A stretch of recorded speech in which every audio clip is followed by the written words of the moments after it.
Imaginem só o seguinte cenário. Uma revolução armada, né?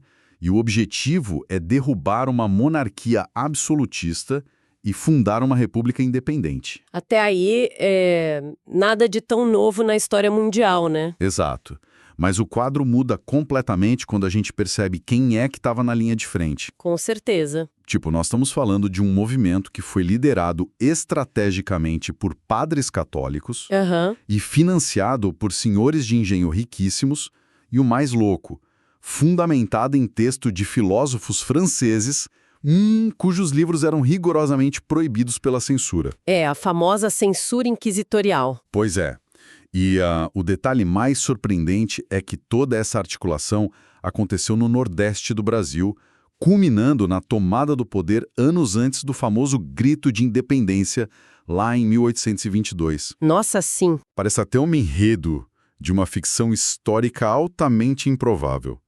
Mas a gente está lidando com fatos documentados de forma bem minuciosa. É um daqueles momentos cruciais em que as peças parecem não se encaixar à primeira vista para um observador casual. É verdade. No entanto, quando a gente analisa as estruturas sociais da época, essas aparentes contradições revelam uma engrenagem, perfeitamente lógica. Faz todo sentido. E é vital estabelecer logo de início que 1817 não foi um mero motim de rua, sabe? Ou um protesto localizado contra a falta de pão. A análise dos documentos da época, ela comprova que houve uma tentativa real, bem sofisticada e juridicamente embasada de fundar um novo estado do zero. Caramba! Eles não queriam apenas substituir um governador ou, reformar algumas regras tributárias. O objetivo era, de fato, rasgar o contrato social vigente e redigir um inteiramente novo.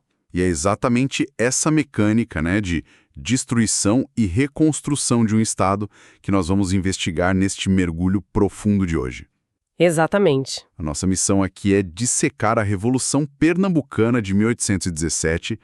Para quem está nos ouvindo, o foco vai ser entender como uma complexa rede de fatores, sabe? Desde a macroeconomia global até a filosofia iluminista que era ensinada dentro de um seminário religioso, como tudo isso convergiu para criar o que muitos consideram o primeiro modelo de Constituição do Brasil. É uma jornada e tanto. Para entender qualquer revolução, a gente precisa olhar para a base material primeiro. Sempre o bolso. Sim, o bolso. Ninguém arrisca a vida e, a própria cabeça na forca só porque lê um ensaio filosófico interessante. A dor no bolso é o motor principal. Sem dúvida. E para esse Brasil do início do século XIX, essa dor tem uma origem bem clara. Todo mundo que estudou o básico da nossa história lembra daquela fuga da corte portuguesa para o Rio de Janeiro. Ah, sim, em 1808. Isso. Mas os artigos econômicos que a gente está analisando mostram que a questão vai, muito além da simples chegada de 15 mil nobres fugindo do Napoleão Bonaparte. O que rolou mesmo foi uma reengenharia financeira brutal, né? Foi sim. A instalação de toda aquela burocracia do Império Português aqui nos trópicos exigiu um capital formidável. Imagina a fortuna. A coroa precisava sustentar todos aqueles cortesãos, além de financiar campanhas militares lá na Cisplatina e construir a infraestrutura de uma metrópole europeia do zero no Rio de Janeiro. E a conta chega, né? A matemática estatal não perdoa, o dinheiro precisava sair de algum lugar, e a solução da coroa foi instituir uma política de extração super agressiva sobre as províncias que, de fato, produziam riqueza exportável. E Pernambuco entrava aí. Exato. Pernambuco era a grande potência econômica da colônia, o verdadeiro motor financeiro. Por isso mesmo se tornou o alvo principal dessa tributação totalmente desproporcional. Ok, vamos desempacotar isso. Vamos. Porque a narrativa comum costuma tratar isso apenas como impostos altos. O que simplifica demais. Exato. Lendo a análise financeira do período, fica bem claro que foi um processo sistêmico de drenagem de capital, sabe?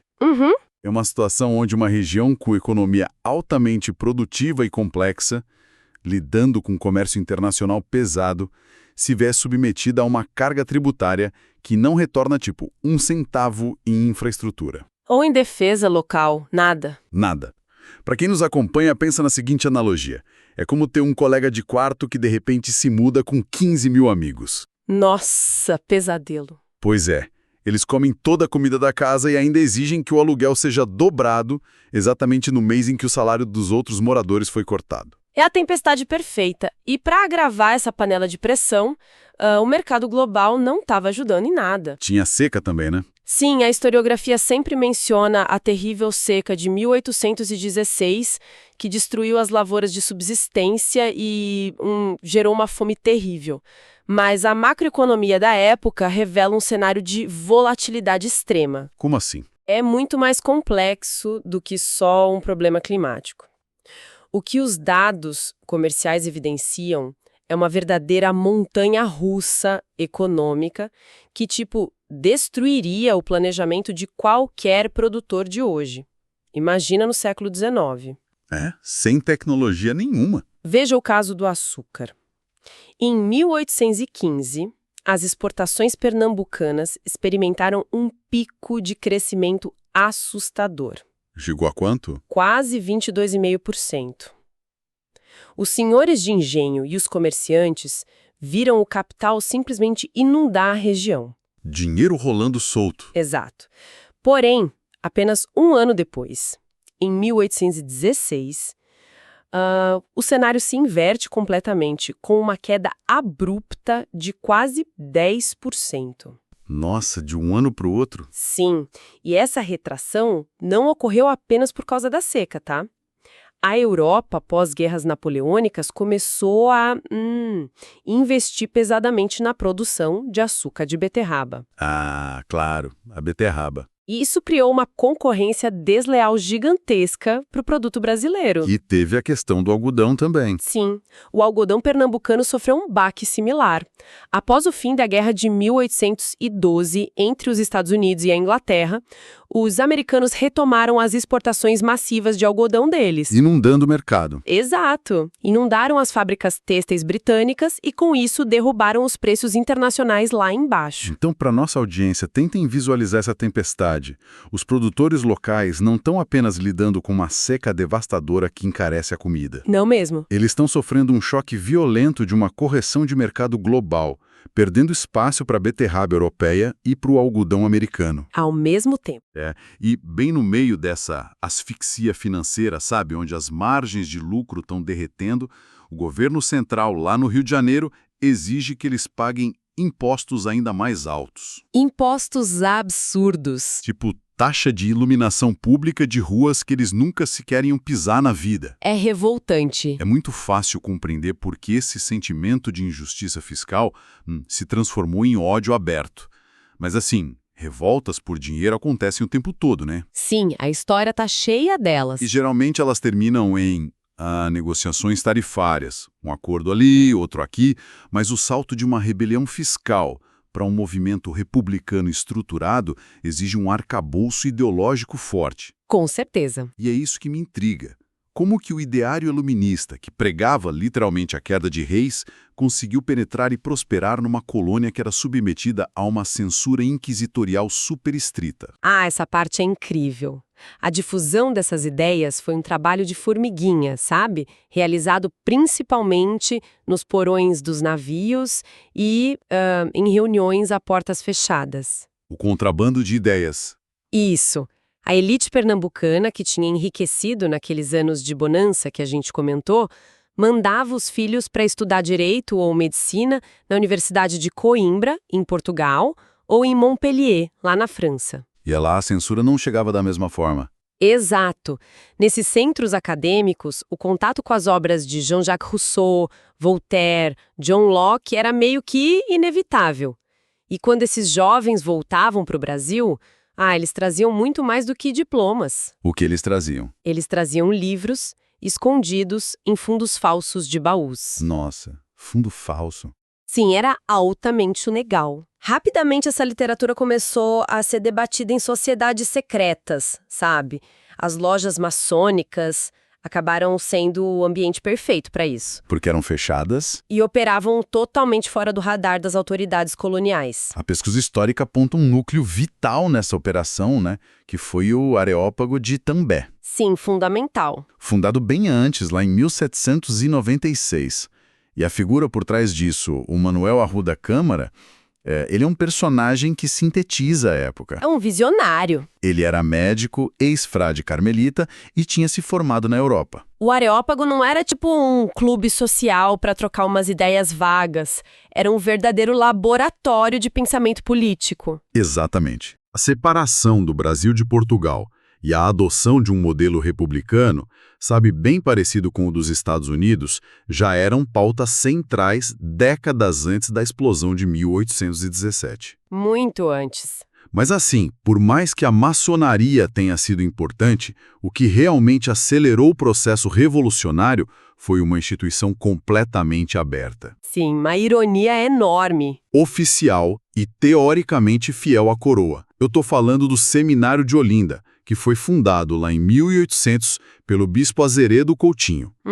Peraí, um bispo católico fundou um seminário que virou o maior celeiro de ideias republicanas e subversivas do Brasil? Como isso faz sentido? O que é fascinante aqui é o fenômeno que os historiadores chamam de iluminismo ibérico. Iluminismo ibérico. Isso, porque é diferente do iluminismo francês, radical, né, que muitas vezes enxergava a igreja como a grande inimiga do progresso intelectual, com que podiam controlar esse processo. Entendi, tipo uma modernização controlada. Exatamente. O bispo Azeredo Coutinho, que era super alinhado a essa visão, ele queria formar clérigos modernos, que fossem úteis para o império. Então ele introduziu, lá no Seminário de Olinda, o ensino de ciências naturais, química, física e, sobretudo, filosofia moderna. Uau, no seminário? Pois é, os alunos passaram a estudar o método cartesiano, do René Descartes. E aí que mora a falha no planejamento da coroa, né? Porque o método cartesiano ele se baseia na dúvida metódica. Sim, duvidar de tudo. A premissa de que você deve duvidar de tudo até que possa comprovar a veracidade de algo de forma estritamente racional. Exato. Imagina isso na cabeça de jovens brilhantes. Pois é. Se você pega uma geração de jovens inteligentes e ensina a eles que nada deve ser aceito apenas pela autoridade imposta, mas que tem que ser questionado pela lógica, é evidente que o resultado vai ser altamente inflamável. Com toda certeza. Você não pode treinar intelectuais para submeter a realidade à prova da razão e, ao mesmo tempo, esperar que eles aceitem passivamente a autoridade de um monarca absolutista que diz governar por direito divino. Não mesmo. O feitiço virou contra o feiticeiro de um jeito muito forte. A coroa entregou a melhor ferramenta intelectual possível justamente nas mãos daqueles que iam tentar destruí-la. Precisamente. E a ferramenta não ficou restrita só aos livros, não. A aplicação prática desse ensino foi letal para o Império. Como assim, na prática? O seminário produziu figuras históricas, assim, gigantescas, tipo Frei Caneca e o Padre Miguelinho. Grandes nomes. O Padre Miguelinho, inclusive, ele era o professor de retórica do seminário. Ele não ensinava apenas a ler textos antigos, ele ensinava a técnica da persuasão. Como convencer as pessoas. Isso. E a genialidade do movimento repousou em transformar o púlpito da igreja na principal mídia de transmissão das ideias republicanas. Nossa, brilhante. Sem jornais livres, sem rádio, televisão, a Igreja Católica era a única rede de comunicação com capilaridade suficiente para, alcançar as massas, do litoral até o sertão mais profundo. Era a internet da época. Basicamente. Então, os padres revolucionários começaram a usar as missas e as pastorais de domingo para fazer política de forma aberta. Uau! O reino dos céus passou a ser associado à liberdade na terra. E o demônio começou a ganhar as feições do absolutismo português. Foi assim que uma ideia que era de elite chegou super rápido ao povo. Entendi. E com os ânimos inflamados por toda essa crise econômica e essas mentes preparadas por essa intensa mobilização intelectual, restava apenas o estopim, né? Faltava só a faísca. E esse estopim rolou no dia 6 de março de 1817. Aqui é onde a coisa fica realmente interessante. O dia D.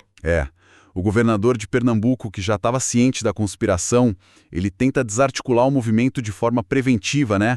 E ordena a prisão de diversos líderes, incluindo militares. Uma tentativa de abafar. Isso. Só que, quando o brigadeiro português dá voz de prisão ao capitão José de Barros Lima, que era conhecido como Leão Coroado, a reação não é a rendição de jeito nenhum. Ele não aceitou pacificamente. Nada disso. O Leão Coroado simplesmente saca a espada, mata o comandante português e, em questão de horas, a guarnição inteira se amotina. Uma escalada muito rápida. Muito. O governador foge apavorado, busca refúgio e depois parte para o Rio de Janeiro. E, de repente, a capital de Pernambuco estava nas mãos dos rebeldes. Eles tomaram o controle. Sim, mas a grande virada de chave e o que torna 1817 tão singular para o direito é que eles não aproveitaram o vácuo só para colocar um governador substituto e, sabe, manter as velhas leis. Não mesmo. Eles entenderam que todo aquele arcabouço jurídico português tinha desmoronado e precisava ser substituído pela raiz. Exatamente. E para a gente capturar a magnitude do que aconteceu naquele dia, os teóricos jurídicos frequentemente recorrem a um conceito que foi forjado lá durante a Revolução Francesa. Qual o conceito? Foi idealizado pelo Abade Sieyès. É a figura do poder constituinte originário. Poder constituinte originário. Isso. O Sieyès argumentava que acima da Constituição, acima das leis de um rei, existe a vontade fundamental da nação, sabe, do povo soberano. A base de tudo. Exato. Esse poder tem a capacidade absoluta de criar uma nova ordem jurídica do zero absoluto.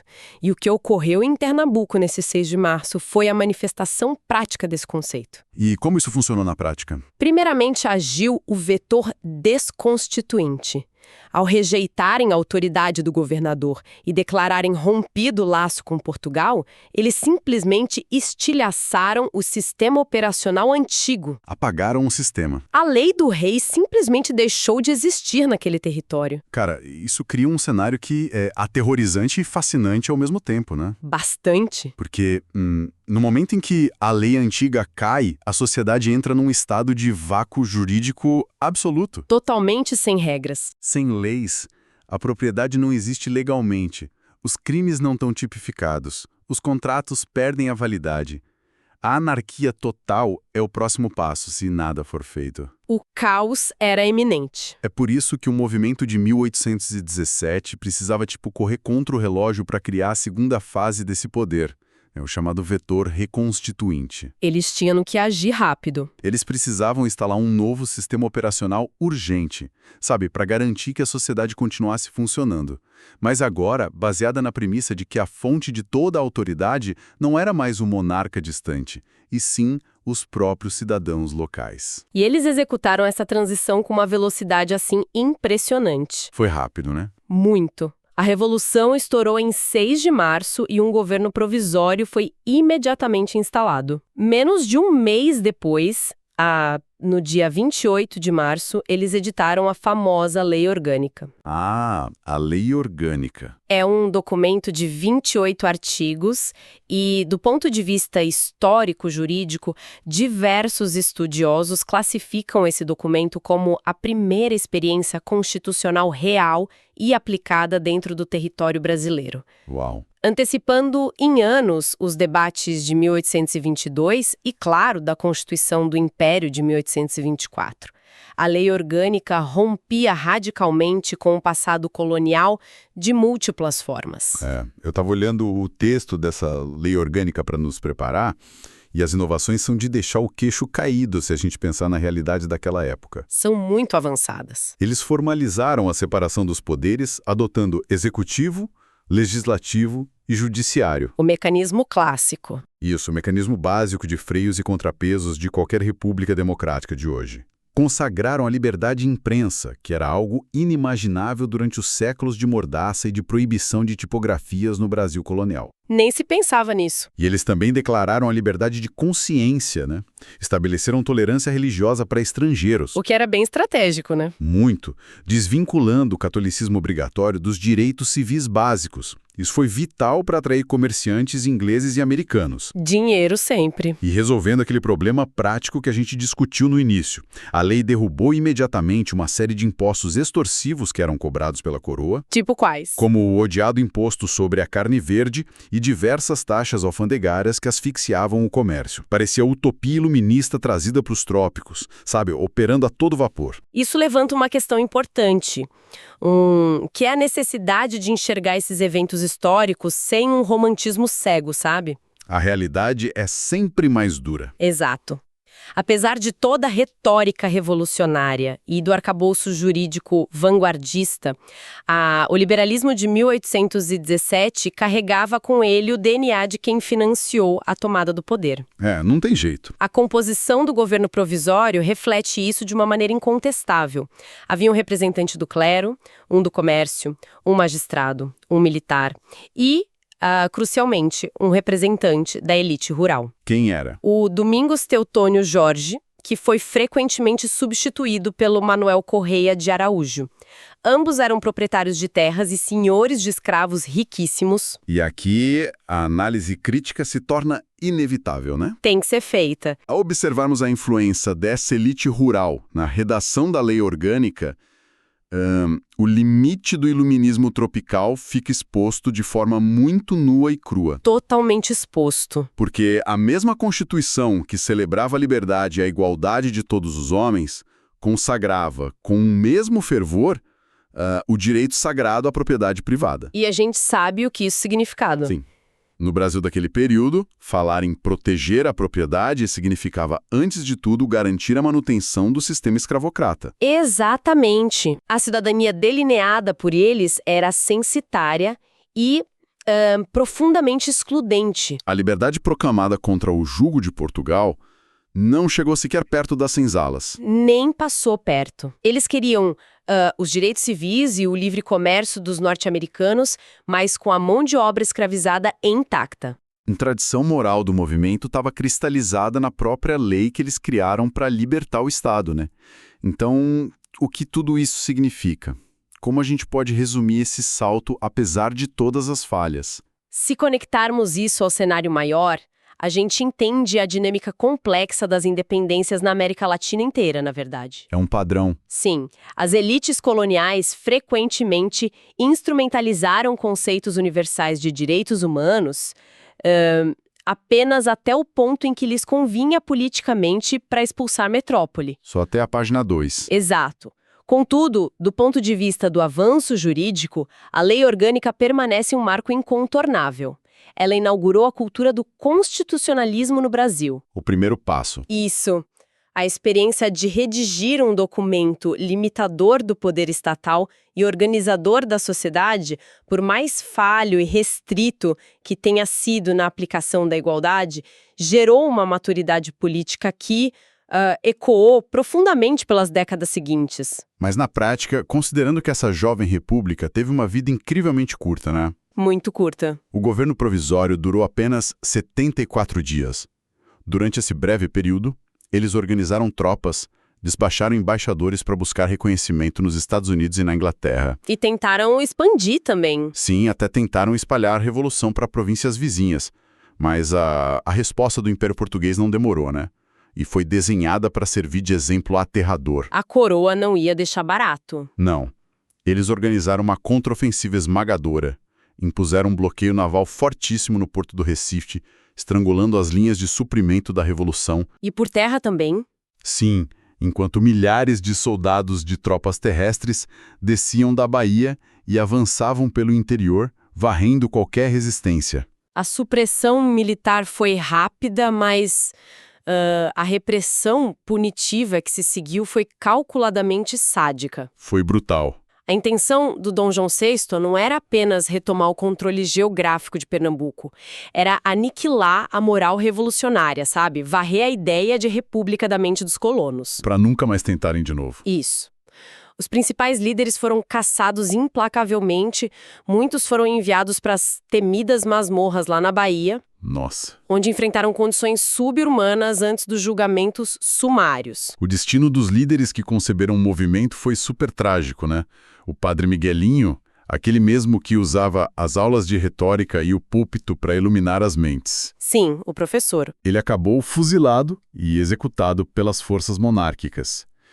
Outro personagem colossal desse movimento foi o padre João Ribeiro. Que desenhou a bandeira, né? Exato, o cara que desenhou a bandeira da Revolução, que até hoje, para quem está ouvindo, é a bandeira oficial do estado de Pernambuco. É um legado visual fortíssimo. Ele percebeu que as defesas tinham colapsado e, diante da iminente captura pelas tropas reais, sabendo que seria torturado e executado em praça pública, o Ribeiro tirou a própria vida. Que fim pesado. Foi um ato final de autonomia para negar à coroa portuguesa o espetáculo sádico de humilhá-lo perante a população que ele mesmo ajudou a inspirar. O Império afogou a experiência republicana e a sua efêmera Constituição em sangue. No entanto, como a história do direito sempre nos ensina, né? Exercer o poder constituinte originário deixa cicatrizes bem profundas na estrutura de um país. É um caminho sem volta, né? Exatamente. O rei retomou a província, mas aquela deferência absoluta à coroa estava morta. O povo de Pernambuco e das províncias adjacentes agora sabia o gosto de se autogovernar. Eles tinham provado a liberdade. Eles perceberam que o poder de um rei não derivava de Deus, sabe? Mas sim da força bruta. E que a sociedade civil organizada, se munida de um projeto constitucional, poderia desafiar o império. E essa fervura ideológica jamais se dissipou. Jamais. O republicanismo, o modelo federativo, aquele clamor por constituições escritas, eles não nasceram no Rio de Janeiro nas vésperas da independência. Não mesmo. Eles foram forjados, testados e banhados a sangue no Nordeste anos antes.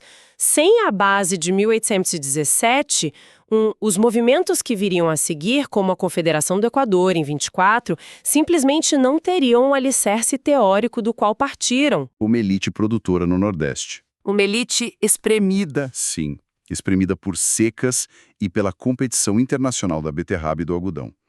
Acompanhamos como essa frustração material encontrou guarida nas obras contrabandeadas do iluminismo europeu. Nos fundos falsos dos baús. Exato.